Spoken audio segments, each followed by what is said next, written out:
Hello foodies and welcome back to my channel food Corp.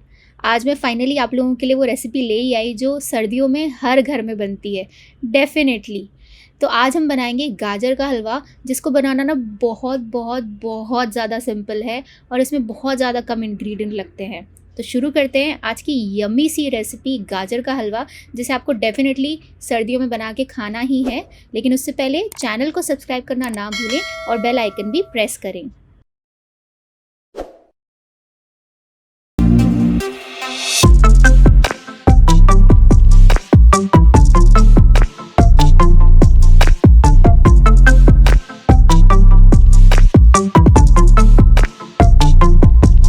गाजर के हलवे में अगर कोई चीज़ सबसे ज़्यादा डिफ़िकल्ट होती है, डिफ़िकल्ट तो नहीं लेकिन टाइम कंज्यूमिंग जो होती है, वो होती है गाजर को घिस लेना। तो यहाँ पे सबसे पहले मैंने सारी गाजर को धो ली है और इसे ना आपको एकदम जो पीलर होता है उसे लेके एकदम इसको पील नहीं करना है, मतलब इसका छिलका एकदम से नहीं उतारना है। तो ये पीलर तो बिल्कुल भी यूज़ नहीं करना है आपको। इंस्टेड आपको चाकू लेना है और चाकू से आपको इसे बस हल्के हाथों से ऐसे रफली ऐसे बस पील कर लेना है, बहुत ही हल्का हल्का सा।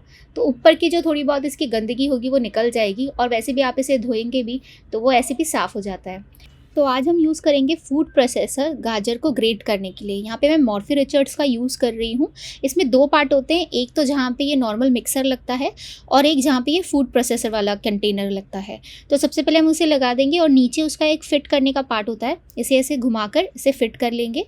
उसके बाद ये सेकेंड पार्ट लगता है जो इसके सेंटर में जाता है, तो इसे भी हम अटैच कर देते हैं।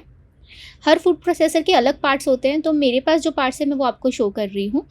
उसके साथ में ये डिस्क लगती है जो ऐसे ऊपर से फिट हो जाती है और इस डिस्क के अंदर अलग अलग है ना इक्विपमेंट्स लगते हैं। तो जैसे मैं यहाँ पे आज ये श्रेडर यूज़ कर रही हूँ, ऐसे ही और भी बहुत सारी प्लेट्स आती हैं। तो ये वाला जो प्लेट है ये डिस्क के अंदर लग जाता है, तो ये फाइन श्रेडर वाला प्लेट मैं आज यूज़ कर रही हूँ गाजर के लिए। अगर आप फूड प्रोसेसर नहीं यूज़ कर रहे हैं तो ऐसा ही कोई श्रेडर आप यूज़ कर सकते हैं।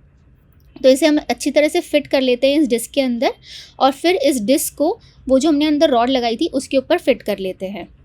तो एक बार फिट करने के बाद आप देख सकते हैं कि ऐसे ये घूम सकता है आराम से। तो जब मोटर ऑन होगी तो ये थोड़ी और स्पीड में घूमेगा। तो यहाँ पे ये वाला पार्ट हमारा फिक्स हो गया है। अब इसका ढक्कन लगा के हम इसे क्लोज़ कर देते हैं। तो इसे क्लोज़ करने के लिए 2 बार इसमें टैप की आवाज़ आती है। तो आप जब इसे घुमाएंगे तो आप वो रेड वाला बटन भी देख सकते हैं कि वो 2 बार ऊपर आता है। तो इसे हम घुमा के भी बंद कर लेते हैं। तो ये भी क्लोज़ हो गया है।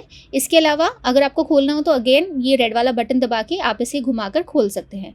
मॉर्फी रिचर्ड वाले फूड प्रोसेसर में एक और बात होती है कि अगर दोनों चीज़ें अच्छी तरह से सिक्योर है, यानी कि जो मिक्सर वाला पार्ट है वो और ये फूड प्रोसेसर वाला पार्ट है वो दोनों सिक्योर होने चाहिए, तभी मिक्सर चलता है, मतलब तभी फूड प्रोसेसर चलता है। तो जैसे मैंने अभी ये मिक्सर वाला ऑन ऊपर कर दिया ना ढक्कन, तो ये नहीं चलेगा, लेकिन जब मैं उसे टाइट कर दूँगी, क्लोज़ कर दूँगी, तभी मेरा फूड प्रोसेसर चलेगा।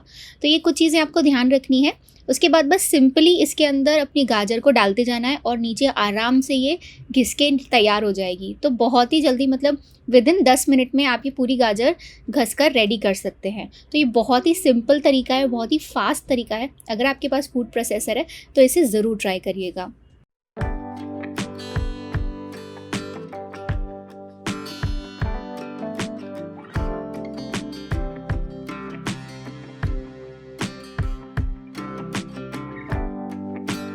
ये जो थोड़े बहुत पीसेस रह जाते हैं ना, उसे आप निकाल के साइड में रख लीजिए, उसकी टेंशन मत लीजिए, वो लास्ट में हम एक साथ डाल सकते हैं तो वो भी श्रेड हो जाते हैं अच्छी तरह से। अभी मैं आपको दिखा देती हूँ कितनी ज़बरदस्त तरीके से और कितनी जल्दी से हमारा जो गाजर है वो ग्रेट होके रेडी हो चुका है। तो ये बहुत ही अच्छी चीज़ है। इसमें जैसे हमने ग्रेट करने के लिए श्रेडर वाला पार्ट लगाया था, उसी तरह से सलाद कट करने के लिए या फिर चॉप करने के लिए भी और बहुत सारे पार्ट्स आते हैं, तो आप वो भी यूज़ कर सकते हैं। तो यहाँ पे अभी मैंने सारी गाजर जो है वो घिस कर रेडी कर ली है। एक बहुत बड़ा टोप है, उसके अंदर ये गाजर मैंने पूरी भर ली है। इसके साथ अब और क्या क्या चीज़ें यूज़ करेंगे वो मैं आपको बता देती हूँ।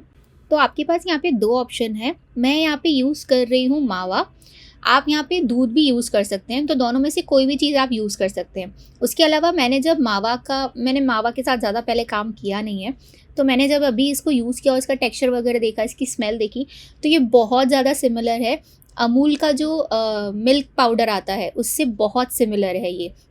फ़र्क बस इतना होता है कि इसमें मिठास नहीं होती है मावे में, और अमूल के मिल्क पाउडर में ऑलरेडी थोड़ी सी मिठास होती है। तो अगर आप मिल्क पाउडर यूज़ कर रहे हैं तो फिर शक्कर जो है उसको थोड़ा सा आप टेस्ट करके डालना।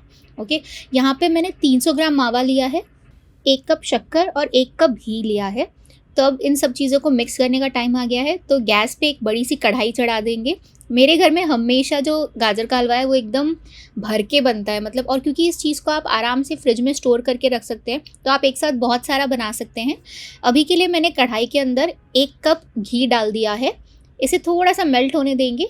जैसे ये हल्का सा मेल्ट हो जाए उसके बाद हम इसके अंदर ऐड कर देंगे मावा।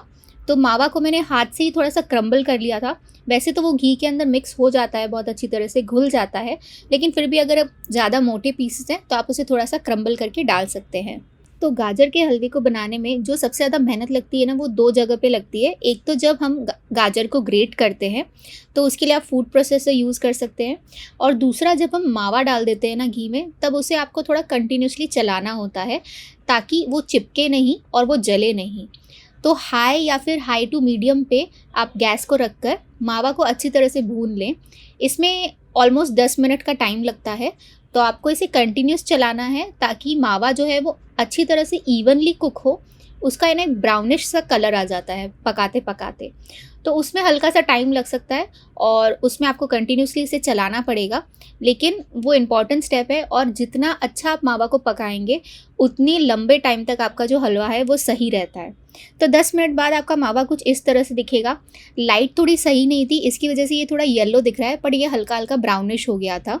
एक बार आपका मावा भून कर तैयार हो जाए उसके बाद आप इसके अंदर जो हमने ग्रेट करके गाजर रखी हुई थी वो डाल देंगे। गाजर को एक बार अच्छी तरह से मावे के साथ मिक्स कर लेंगे। उसके बाद आप मीडियम टू हाई फ्लेम के बीच में गैस को रख सकते हैं, और फिर आप इस हलवे को छोड़ दें। मतलब लिटरली बस आपको बीच बीच में 5-10 मिनट में बीच बीच में आके इसे एक बार मिक्स करते रहना है ताकि ये चिपके नहीं नीचे से, और अच्छी तरह से कुक होता रहे। बाकी ये अपने आप कुक होता रहेगा पूरे टाइम तक, और जो गाजर है वो हल्की हल्की सॉफ्ट हो जाएगी थोड़ी देर बाद। अगर आप इस हलवे को दूध के अंदर बना रहे हैं तो आप इसके अंदर आधा लीटर दूध डाल सकते हैं। और अभी हमने इसके अंदर कोई भी लिक्विड नहीं डाला है, बिकॉज गाजर के अंदर भी पानी होता है तो वो अपना पानी भी छोड़ता है। जब थोड़ा सा आपको लगे कि गाजर पक गई है तब इसके अंदर हम 1 कप शक्कर डाल देंगे। अब क्योंकि मावे में शक्कर नहीं थी, मतलब मावे में मिठास नहीं थी, इसलिए मैंने 1 कप डाली है। अगर आप मिल्क पाउडर यूज़ कर रहे हैं तो फिर थोड़ा सा टेस्ट करके आप इसमें पहले आधा कप शक्कर डालें, और फिर इसके अंदर अगर आपको लगे तो आप थोड़ा और इंक्रीज़ कर सकते हैं। तो 3 तरीके हैं गाजर के हलवे को बनाने में।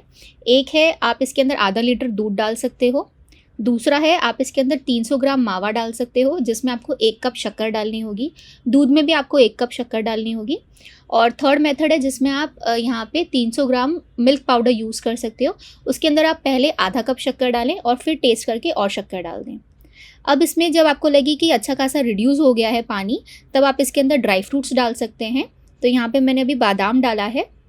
ये डिश मुझे इसलिए भी सिंपल लगती है क्योंकि है ना, आपको इसके ऊपर सर के ऊपर खड़े रहने की ज़रूरत नहीं है कि ये पक रही है। बस इसको आप छोड़ दो ऐसे ही स्लो से मीडियम पे, और ये अपने आप पकती रहती है। यहाँ पे मैंने थोड़े से ना फ्लेवर और मतलब खुशबू और इन सब चीज़ों के लिए थोड़ा सा दूध लिया है, और उसके अंदर चुटकी सी मैंने इसके अंदर केसर डाली है, और साथ में थोड़े से मैंने इसके अंदर जो द्राक्ष होते हैं, मतलब क्या कहते हैं इन्हें, किशमिश, वो डाली है मैंने, और उसे भी मिक्स करके इसके अंदर ऐड कर देंगे। तो थोड़ी देर आप इसे पहले भिगा के रखें ताकि जो केसर है वो अपना कलर भी छोड़ दे और अपनी थोड़ी खुशबू भी छोड़ दे। उसके बाद हम इसके अंदर मिक्स कर देंगे और फिर थोड़ी देर के लिए और इसे चलाना है। देखिए टोटल टाइम इसको पकने में आधा घंटे के आसपास लग जाता है। और सबसे इम्पॉर्टेंट बात जो मुझे एक्चुअली पहले बतानी चाहिए थी स्टार्टिंग ऑफ द वीडियो में, पर मैं भूल गई, वो ये है कि आप जब भी गाजर का हलवा बनाएं तब एक मोटी वाली कढ़ाई लें, कोई पतला बर्तन ना लें। पतले बर्तन में गाजर का हलवा जलने का चांसेस ज़्यादा होता है उसका, इसलिए हमेशा कोई मोटी कढ़ाई लें। अगर आपके पास कोई मोटी कढ़ाई नहीं है तो फिर आप इसे कुकर में भी बना सकते हैं क्योंकि वो भी काफ़ी थिक होता है। इसे नॉनस्टिक वगैरह में बनाना थोड़ा सा अवॉइड करें। बहुत ही सिंपल होगा नॉनस्टिक में बनाना क्योंकि चिपकने की तो कोई टेंशन ही नहीं होगी। लेकिन क्योंकि बचपन से अभी तक इसे ऐसे ही कढ़ाई में ही बनते हुए देखा है तो हो सकता है कि मतलब नॉनस्टिक में बनते हुए देखने के बाद इसमें से वो फीलिंग ना आए। और इसका सबसे ज़्यादा मज़ा दूसरे दिन खाने में आता है।